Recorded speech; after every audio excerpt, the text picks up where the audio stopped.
RBI monetary policy committee ने आज बड़ा फैसला लिया। आरबीआई गवर्नर संजय मल्होत्रा ने रेपो रेट में 50 बेसिस पॉइंट यानी 0.5% की कटौती का ऐलान किया। यह इस साल लगातार तीसरी बार हुआ है जब आरबीआई ने रेपो रेट घटाया है। अब रेपो रेट 5.5% पर आ गया है। साल 2025 के शुरुआत से ही अब तक 100 बेसिस पॉइंट की कटौती की जा चुकी है। फरवरी में 0.25% और अप्रैल में 0.25% कटौती के बाद जून में यह सबसे बड़ी कटौती मानी जा रही है। अब सबसे बड़ा सवाल यह है कि रेपो रेट कम होने से आम आदमी को क्या फायदे मिलेंगे। आइए जानते हैं इसके बारे में। रेपो रेट कम होने से सबसे बड़ा फायदा यह है कि इससे उधार देने की लागत और कम हो जाएगी। यानी कि बैंक अब home loan, auto loan, personal loan, retail loan पर इंटरेस्ट रेट घटा देगा। इससे आपकी मंथली ईएमआई कम होगी तो आपको ही अधिक सेविंग करने में मदद मिलेगा।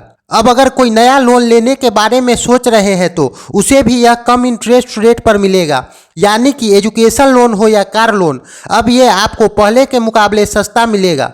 रेपो रेट कम होने से एसएमई और बिजनेस लोन पर भी ब्याज घटेगा। नतीजतन बिजनेस चलाना आसान होगा। इससे से अधिक लोगों को रोजगार मिलेगा तो आर्थिक गतिविधियां भी बढ़ेगी।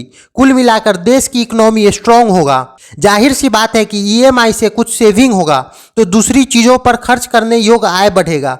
लोग अधिक खरीदारी करेंगे और निवेश करेंगे। इससे कारोबार मजबूत होगा और देश की अर्थव्यवस्था को भी बढ़ावा मिलेगा।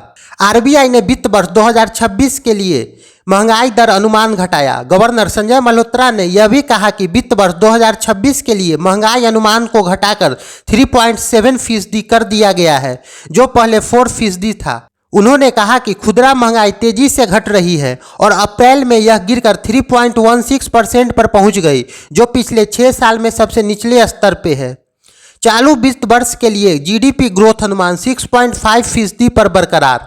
आरबीआई ने चालू वित्त वर्ष के लिए जीडीपी ग्रोथ अनुमान 6.5% पर बरकरार रखा है।